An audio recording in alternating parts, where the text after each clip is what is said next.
ओम गुरुभ्यो नमः। ओम गम गणपतये नमः। ओम हुम हनुमते नमः। ओम रम रामाय नमः। ओम मातृश्री नमो नमः। ओम मातृपितृचरण कमलेभ्यो नमो नमः। ओम शांति शांति शांति। हरि ओम श्री गुरुभ्यो नमः। स्वागत है आध्यात्म गुरुकुल, वेदांत वेद गुरुकुल, ज्योतिष और वास्तु गुरुकुल। मैं आचार्य संजय। बात करते हैं कुंभ राशि का शनि 7.5 के समय और बांग्लादेश शेख हसीना जी, जो आप बांग्लादेश का जो स्थिति आप सबको पता है, उसको दो बार बोलने का आवश्यकता नहीं है, और इंडिया में आके सेंटर में है। उसमें से क्या शिक्षा मिला? मैं उनका कुंडली देख रहा था तो जो भी नेट में अवेलेबल हुआ, कितना सच कितना झूठ, नेट में इतना जल्दी राइट वाला मिलता नहीं है। शी बिलोंग्स टू मुस्लिम, सो उतना ज़्यादा नहीं है, लेकिन जो भी कुंडली अवेलेबल है उसके हिसाब में कुंभ राशि बनता है। और कुंभ राशि का ये सबसे बड़ा एग्जाम्पल है शनि 7.5 के लिए, जो लेसन आप सभी को सीखना चाहिए, हम सबको सीखना चाहिए कि शनि का 7.5 का पीरियड आदमी के लिए राजा से रंक बनाना, अमीर से भिखारी बनाना, गरीब बनाना। क्योंकि सोचिए, एक पल तक वो कभी नहीं सोची थी कि ऐसा हो सकता है, और 45 मिनट का टाइम मिलता है बच के जाने के लिए। ये कुंभ राशि शनि 7.5 का सबसे बड़ा हाईएस्ट पनिशमेंट कहा जा सकता है कि राजा को रंक बना देना शनि का काम। हालांकि शनि नहीं करते, अपना कर्म फल है। मैं इनका कुंडली ऑलरेडी विश्लेषण करके दे चुका हूं, इसको रिपीट विषय नहीं करना है। लेकिन इस समय इस वीडियो बनाने के पीछे रहस्य यही है कि जो लोग भी कुंभ राशि के हो, मीन राशि के हो, क्योंकि एक कुंडली उनका कुंभ राशि का निकला, एक मीन राशि का निकला, और दशा अंतरदशा उनका वही शुक्र में गुरु, और एक में शुक्र में गुरु निकल रहा है, एक में शुक्र में शनि, और दोनों नेचुरल बात है कि ये एक टॉप पीरियड रहता है।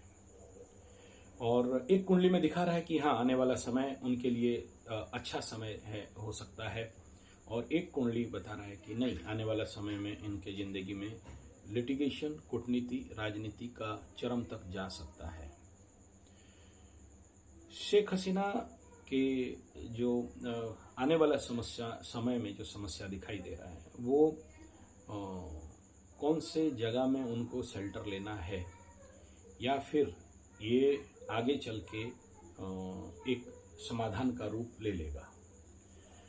एक कुंडली कह रहा है कि आने वाला समय बहुत अच्छा है, एक कुंडली कह रहा है कि आने वाला समय में जैसे जैसे शनि और राहु एक दूसरे के साथ क्लोज कनेक्शन आ जाएंगे, तो ये कंडीशन कहीं ना कहीं एक प्रकार का पेचीदा स्थिति ले सकता है।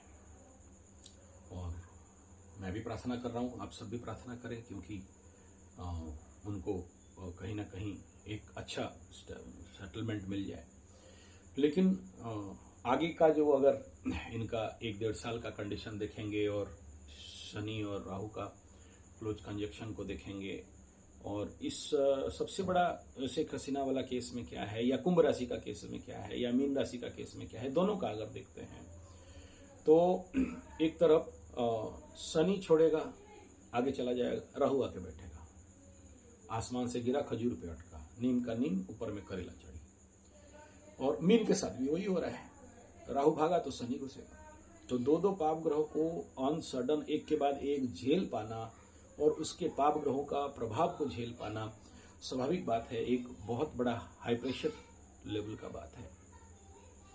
और क्योंकि इनके लग्न में, अगर इनका लग्न और टाइम पीरियड अगर सही है, तो गुरु चांडाल है, और गुरु चांडाल जब एक्टिवेट होता है, क्योंकि गुरु का एक कुंडली में अंतरदशा दिखा रहा है शुक्र के साथ, और दोनों अपोजिट है, तो ये भी एक लेसन है सीखने का कि शुक्र के महादशा में गुरु का अंतरदशा का हर्ष, मतलब दोनों तरफ, कुंडली में भी और गोचर में भी। तो इसलिए शेख हसीना वाला केस में जब कुंभ लग्न है और राहु आएगा तो केस को उल्टा आएगा, यानी अभी जो अनफेवरेबल है उसमें फेवरेबल कंडीशन जा सकता है। या फिर राहु पलटाता है केसेस को, जब ये इनका प्रयास रहेगा कि कोई पॉजिटिव हो, तो और ज्यादा उल्टा करेगा। It depend upon her condition, उनका कर्म, क्योंकि 7.5 मीन्स कर्म का मीमांसा होता है। तो अगर पितरों का आशीर्वाद है और आध्यात्मिक धर्म शक्ति है, तो संभवतः इनका अच्छा हो जाएगा। हालांकि पीछे इंडिया का शक्ति है, लेकिन ये कितना देर तक इस प्रकार के स्ट्रेस को कोपिंग कर पाएगा इंडिया और मोदी जी और हमारे गवर्नमेंट, ये तो समय बताएगा। अब तीसरा ये है कि जो सबसे ज़्यादा लेसन है, जो सीखने का विषय ये है कि देखिए 7.5 के पीरियड में शनि का 2 नुमाइंदे, एक राहु और केतु, और इन्हीं के द्वारा ही शनि के दंड प्राप्त होता है। और ये अगर फेवरेबल हैं तो फिर शनि फेवरेबल है। तो जो व्हाइट मैन कहा गया है, जैसे फॉरेन एजेंसी राहु, उनके धर्म से अलग राहु, और जिस धर्म के द्वारा ये इफेक्ट हुए वो अगर धार्मिक कट्टरपंथी वगैरह वगैरह जो भी कुछ सुनाई दे रहा है, मैं देखा नहीं इसलिए मैं किसी को कुछ नहीं कह सकता, तो उसका इम्पैक्ट, लेकिन ये अगर आध्यात्मिक लेवल पे हैं, यानी अपने धर्म को पालन करके चल रही हैं, तो सेट भी हो सकते हैं। तो एक तरफ राहु और एक तरफ केतु का इम्पैक्ट और इफेक्ट कहीं ना कहीं इनके जिंदगी को इस लेवल पे लाके खड़ा कर दिया है। ये एस्ट्रोलॉजिकल फैक्ट है।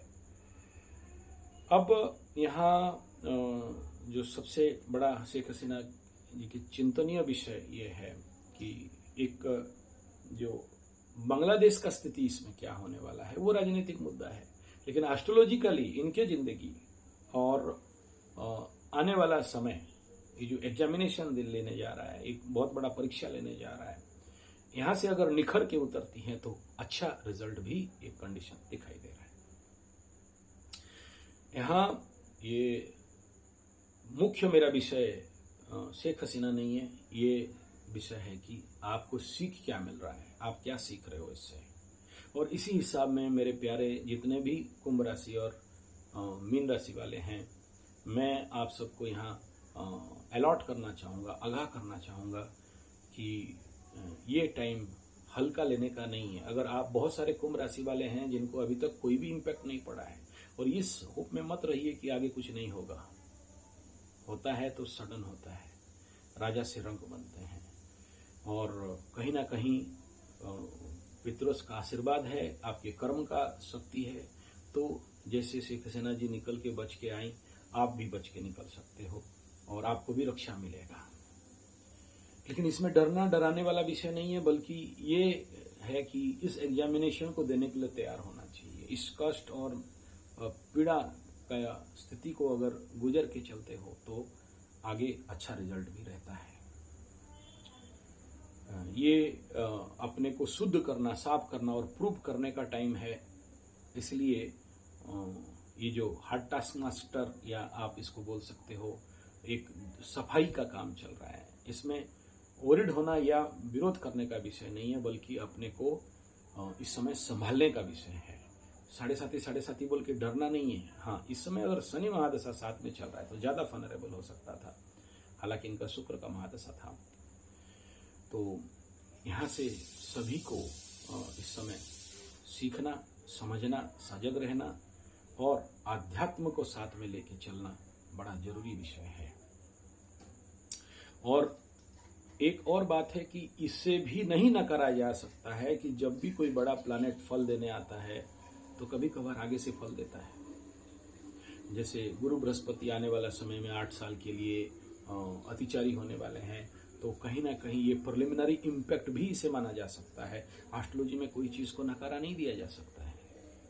और ये जो तख्ता पलट, मुख्यतः ये काम एक तो शनि का है, लेकिन गुरु बृहस्पति भी महिलाओं के कुंडली में इस प्रकार के धन संपदा, देखिए पूरा लूट गए, सब कुछ उनका मतलब ले गए जो भी आंदोलनकारी थे।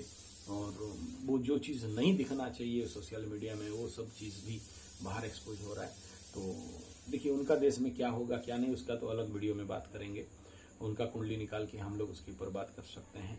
ये तो स्वाभाविक बात है कि बांग्लादेश का पतन का एक बहुत बड़ा पाकिस्तान जैसे, श्रीलंका जैसे दिखाई दे रहा है, आर्थिक स्थिति पे, सामाजिक स्थिति पे, देश राजनीतिक स्थिति में, कूटनीतिक स्थिति में। तो it is no doubt Bangladesh का, मैं कहूँगा, एक फॉल डाउन पीरियड शुरू हो गया और ये भारी फॉल डाउन दिखाई देगा। हाँ हाँ, पाकिस्तान जैसे अगर भीख मांग के चल जाएं तो चल सकते हैं, वो तो राजनीतिक समीक्षा का विषय बिंदु है। लेकिन ये जो कंडीशन अभी जो दिखाई दे रहा है इनका जाने के बाद, उस प्रकार के इतना साल तक का जिसके पास एक्सपीरियंस है देश को संभालने का, कंट्रोल करने का, और इस प्रकार देखो, कोई बोला डिक्टेटरशिप, कोई बोला डिक्टेटरशिप, और कोई कुछ भी बोले, उसमें कोई मतलब नहीं है बांग्लादेश के कंडीशन और शेख हसीना की कंडीशन को लेके। लेकिन एक उन्नति का जो जो जो जनरली जो राजनीतिक लेवल पे समझाया जाता था, या ग्रह स्थिति को देख के बाद जो समझाया जाता, नेचुरली शुक्र का महादशा इनका था तो देश के मुख्य के अनुसार तो ये एक बहुत बड़ा प्रोग्रेस का स्थिति था। इसमें और एक चीज सीखने वाला बात है कि शुक्र जब जाता है तो बहुत कुछ आदमी को लेके भी जाता है, ये भी सीखना है। शुक्र महादशा में बड़े खुश हो जाते हैं लोग कि शुक्र का महादशा आ गया, देता भी है। ये एग्जाम्पल है जिनको इतना साल तक राजनीतिक क्षेत्र में प्रचंड सफलता, मान सम्मान और सब कुछ मिला, लेकिन एक अंतर्दशा और एक 7.5 जो आदमी को यहाँ तक पहुंचा दिया। धन्यवाद, नमस्कार।